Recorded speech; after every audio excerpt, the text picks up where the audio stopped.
आज एक्सरे में हम बात करेंगे मुंबई में एक बिल्डर मनमानी और फर्जीवाड़े के बारे में। मुंबई के पॉश इलाके में एक जमीन 18 साल पहले सरकार बिल्डर को बिल्डिंग बनाने के लिए देती है। शर्त रहती है कि बिल्डर वहां जो पहले से झुग्गियां हैं उनमें रहने वाले लोगों को घर दे, फिर जाकर उस जमीन पर कोई इमारत बनाए। बिल्डर ने इमारत तो बनाई, लेकिन उस जमीन से आज भी 121 परिवारों का पुनर्वास पूरी तरह नहीं हो पाया है। क्या है मुंबई के इन 121 परिवारों की कहानी, जानने के लिए आप बने रहिए हमारे साथ।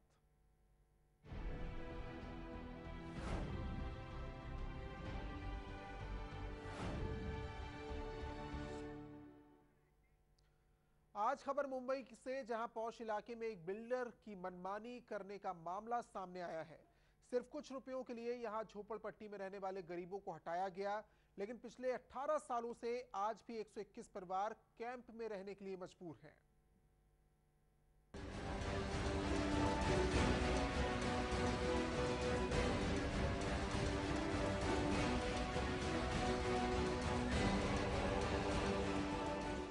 ये है मुंबई का पॉश इलाका ताड़देव।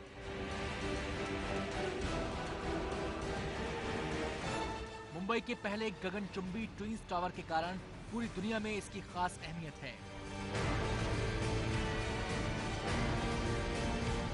पहले कभी यहाँ सैकड़ों की तादाद में झोपड़ियां हुआ करती थी। मुंबई के सभी बड़े नेता और अफसर इसी इलाके में रहते हैं, इसलिए 18 साल पहले यहाँ मौजूद झोपड़पट्टियों को हटाने का फैसला लिया गया और ये जमीन एसटी कॉर्पोरेशन को विकास के लिए आवंटित कर दी गई। लेकिन जमीन आवंटित करने के लिए सरकार ने अपनी तरफ से बिल्डर के सामने कुछ शर्तें रखी। सरकार की पहली शर्त, स्लम में रहने वालों को मकान बनाकर शिफ्ट किया जाए। सरकार की दूसरी शर्त, जमीन के 9,500 वर्ग मीटर इलाके में पुलिस हाउसिंग सोसाइटी बने।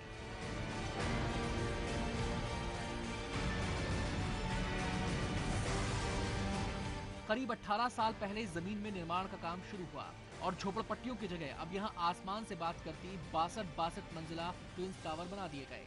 ये झोपड़ियां महाडा की जमीन पर बसी थी, इसलिए सरकार ने बिल्डर के सामने ये शर्तें रखी थी। साथ ही सरकार की शर्त यह भी थी कि बिल्डर पहले वहां लोगों के पुनर्वास का इंतजाम करेगा और 9,500 वर्ग मीटर इलाके में पुलिस हाउसिंग सोसाइटी बनाकर देगा, तभी वो इस जमीन पर अपनी बिल्डिंग बनाकर फ्लैट्स को बेच सकता है। आप सोसाइटी के नक्शे में साफ साफ देख सकते हैं कि कैसे ये इलाका पुलिस हाउसिंग सोसाइटी के लिए अलॉट किया गया था। लेकिन आज 18 साल बाद ना तो यहाँ पर पुलिस हाउसिंग सोसाइटी बन पाई और ना ही उन 121 परिवारों को छत मिल पाई जिनका बिल्डर ने बिल्डिंग बनाने से पहले सरकार को वादा किया था। एसआरए की स्कीम जब चालू होती है, एसआरए की स्कीम में एक बेसिक रूल ऐसा होता है सर कि जब तक 100% पुनर्वसन कंप्लीट नहीं हुआ जाता है तब तक बिल्डर अपने खरीदी बिक्री की जो इमारत है या जो सेल टावर हम जिसको कहते हैं, वो सेल टावर की बांधकाम को शुरुआत नहीं कर सकता बिल्डर। आज 19 साल होने को आए, तकरीबन 150 लोग आज भी ट्रांजिट कैंप में, 18 साल से ज़्यादा टाइम हो गया है आज ट्रांजिट कैंप में लोग वहाँ पर रह रहे हैं। मतलब साफ है, ये बिल्डर का ऐसा फर्जीवाड़ा है जिसका शिकार गरीब तो हुए ही, साथ ही साथ मुंबई पुलिस को भी बिल्डर ने नहीं बख्शा। आज जिस इलाके में पुलिस वालों के लिए मकान होने चाहिए थे, वो इलाका आज भी खाली पड़ा है। बिल्डर के फर्जीवाड़े की इंतहा तब हो गई जब बिल्डर ने उस इलाके में भी बेचने के लिए फ्लैट बनाने शुरू कर दिए, जो जमीन झोपड़पट्टियों में रहने वालों के लिए मकान बनाने के लिए दी गई थी। इलाके के नक्शे में देखिए, यहाँ पर साफ साफ लिखा है कि जमीन रिहैब यानी पुनर्वास के लिए इस्तेमाल की जानी है, लेकिन बिल्डर ने बिना किसी से अनुमति लिए यहाँ पर भी बेचने के लिए फ्लैट बनाने शुरू कर दिए हैं।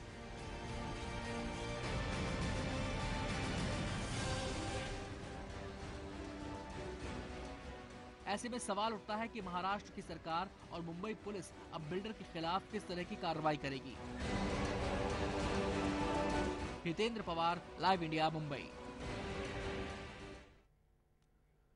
बिल्डर की मनमानी के बाद कई शिकायतें, लोगों ने इसकी शिकायत एसआरए यानी स्लम रेगुलेटरी अथॉरिटी से की, जिसके बाद एसआरए ने बिल्डर को एक नोटिस भेजा और तुरंत बिल्डिंग का काम रोकने का आदेश दिया।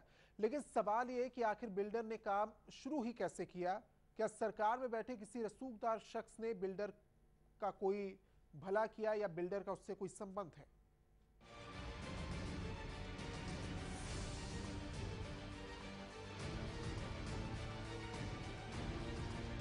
सबसे पहले एसआरए का वो नोटिस देखिए जो स्लम रेगुलेटरी अथॉरिटी ने शिकायतें मिलने के बाद बिल्डर के खिलाफ जारी किया है। इस नोटिस में साफ लिखा है कि ये बिल्डिंग नंबर 1 का काम रोकने के लिए एक नोटिस है। आगे इसमें लिखा है कि इस बिल्डिंग को बेचने को लेकर एसआरए को कई शिकायतें मिल चुकी हैं। इस मामले में एसआरए को सबूत के तौर पर वीडियो भी मिला है। इसलिए एसआरए बिल्डर को निर्देश देता है कि पुनर्वास के अलावा पूरी बिल्डिंग के काम को रोक दिया जाए। जब 9,500 के जगह चौरस मीटर पुलिस लोगों को जगह मिला तो कम से कम 540 घर बन सकते और 540 कुटुंब इधर रह सकते और इधर के लिए मरबारेल के लिए बहुत बड़ी सुरक्षा हो सकती है। मेरे को खाली पुलिस लोगों का घर मिलना मांगता है। एसआरए ने बिल्डर को काम रोकने का एक नोटिस तो दे दिया है, लेकिन नोटिस का बिल्डर पर क्या असर हुआ आप खुद ही देखिए।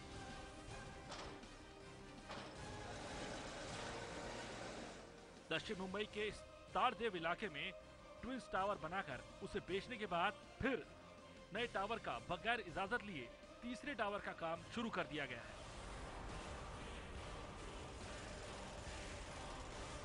हालांकि शिकायत के बावजूद एसआरए ने बिल्डर को स्टॉप वर्क का नोटिस भी जारी कर दिया है। बावजूद उसके बिल्डर ने अपना निर्माण कार्य बदस्तूर जारी रखा है। पुलिस हाउसिंग के लिए महाराष्ट्र सरकार ने भी 4 एफएसआई दिए हैं। आपको बता दें कि एफएसआई का मतलब होता है फ्लोर स्पेस इंडेक्स। ये वो जगह है जो जमीन के अलावा सरकार अपनी तरफ से किसी सोसाइटी को देती है। ऐसे में अगर सही तरह से प्रशासन की तरफ से कार्रवाई की गई तो फिर 9,500 वर्ग मीटर पुलिस हाउसिंग की जगह ये एरिया बढ़कर करीब 36,000 वर्ग मीटर से ज्यादा हो जाएगा और यहाँ 500 से भी ज्यादा घर पुलिस वालों को मिल सकेंगे। लेकिन पुलिस हाउसिंग के लिए आरक्षित जमीन पर भी बिल्डर ने निर्माण कार्य शुरू कर दिया है। प्लान के मुताबिक एमपी मिल कंपाउंड के इस प्लाट पे बिल्डर को पुलिस के लिए एक हाउसिंग सोसाइटी बना के देनी थी, लेकिन फिजिकली ऐसा यहाँ पे कुछ भी नज़र नहीं आ रहा है। कैमरा पर्सन हरीश बोरकर के साथ हितेंद्र पवार, लाइव इंडिया, मुंबई। महाराष्ट्र में अभी शिवसेना बीजेपी की सरकार हो या पहले यूपीए की सरकार, एसटी कॉरपोरेशन के खिलाफ कार्रवाई करने में सभी सरकारें अब तक नाकाम साबित हुई हैं।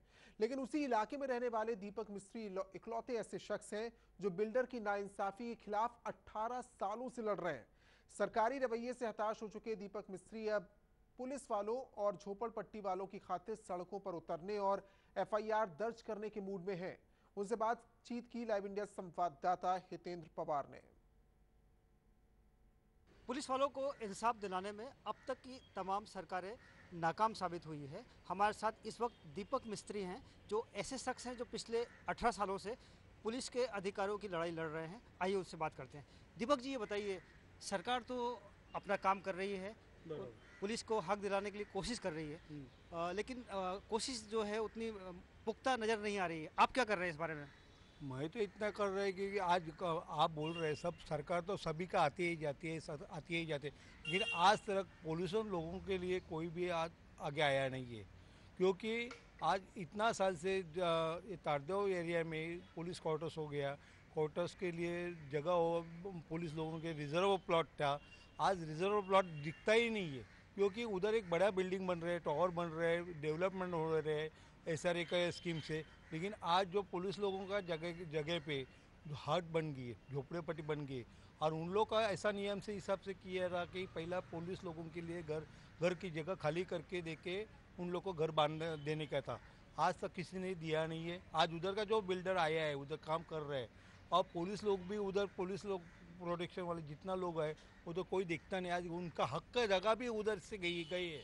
देखिए, पुलिस को उनका हक मिलना चाहिए, उनका घर मिलना चाहिए। इसको लेके सरकार को कोई इंटरेस्ट नहीं है। बिल्डर ऑलरेडी हड़प कर चुका है। आप क्यों लड़ रहे हैं पुलिस के लिए? हाँ, मैं लड़ रहा है क्योंकि आज जो पुलिस लोग यहाँ से, ये मरबारी एरिया है, हाईलाइट बड़ा एरिया है। आज इधर मंत्रालय से लेके सब इम्पोर्टेंट ऑफिस है, सब नज़दीक है। लेकिन जैसा 26 सकरा का जैसा हाल हुआ उस टाइम पे पुलिस लोग ज़्यादा नहीं है मिले इधर, क्योंकि पुलिस वाले लोग भाईंदर, मीरा रोड यहाँ से काम पे आते मरबारेल में। आप बोलो, आज पुलिस लोगों के लिए जब समझो घर इधर मिलता था तो आज इधर रह के सब पुलिस प्रोटेक्शन ज़्यादा बढ़ता है। जो अपने हमारी सुरक्षा करती है उनके लिए जो घर नहीं मिलता है, घर नहीं होते हैं, तो उनकी तो परेशानी बढ़ने वाली ही है। लेकिन भाई साहब पिछले 18 सालों से आप लड़ाई लड़ रहे हैं, अब तक आपके हाथ में कुछ सफलता नहीं मिली है, तो आगे क्या करने वाले हैं? किस तरीके से आपका मूवमेंट होगा, आंदोलन होगा?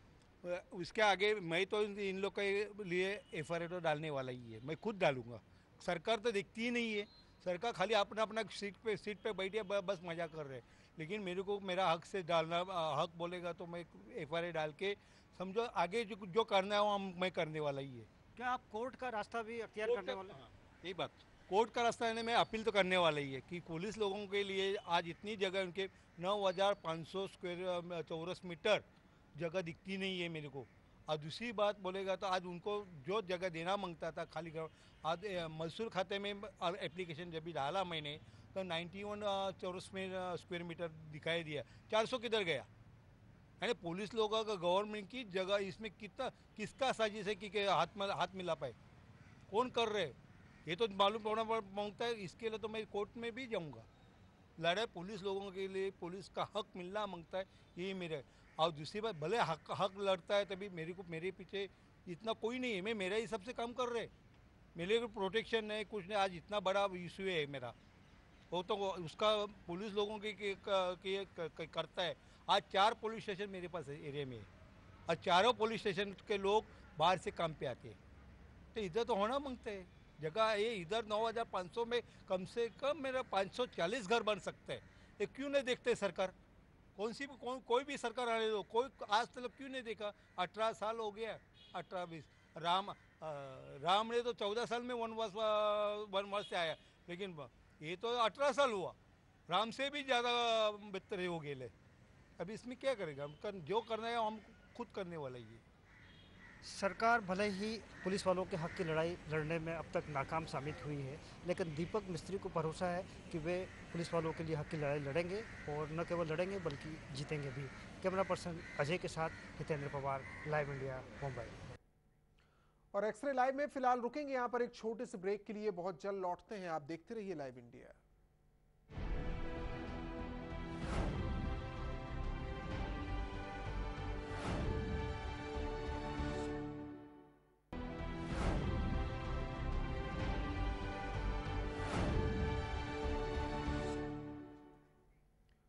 मुंबई में ट्विंस टावर के जनक SD कॉर्पोरेशन ने सिर्फ पुलिस वालों का ही हक नहीं छीना, बल्कि यहाँ 121 ऐसे झोपड़ी वाले हैं जो 18 सालों से ट्रांजिट कैंप में रहने के लिए मजबूर हैं। इन लोगों को यह भी पता नहीं है कि उन्हें उनका हक का घर मिल भी पाएगा या नहीं। घर मिलेगा तो आखिर कब?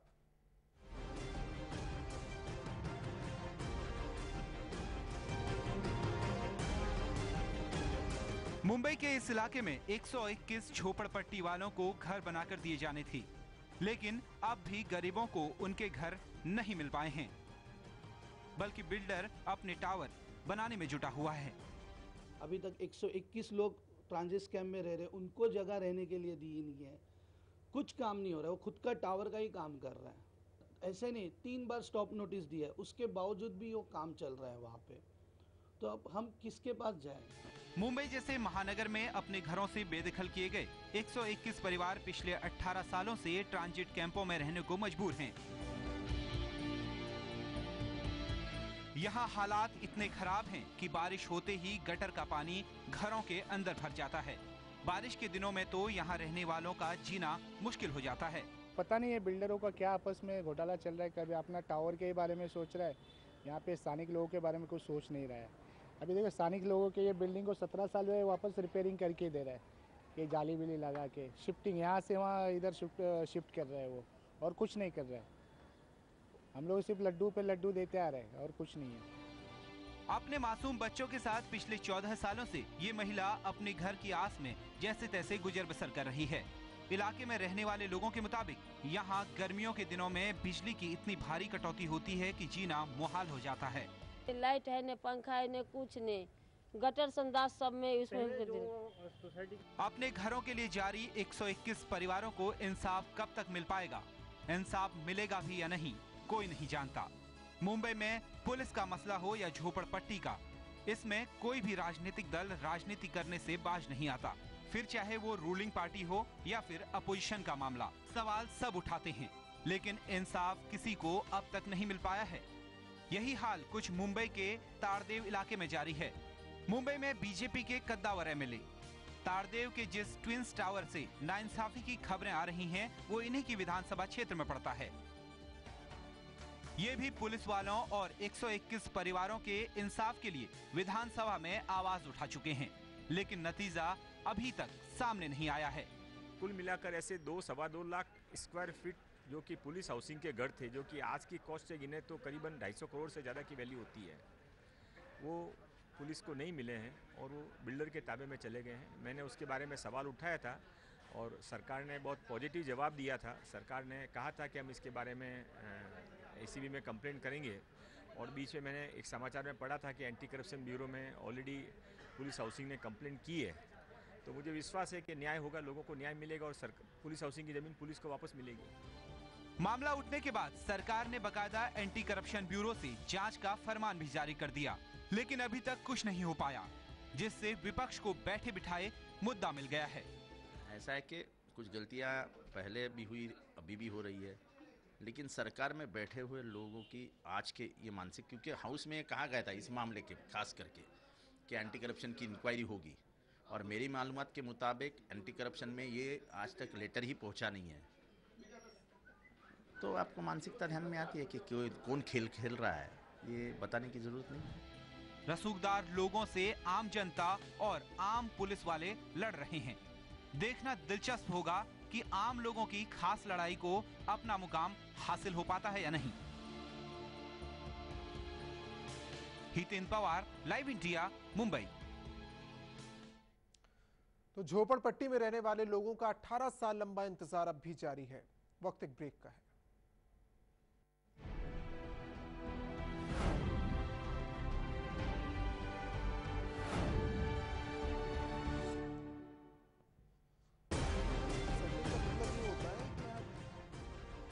हमला हो गया।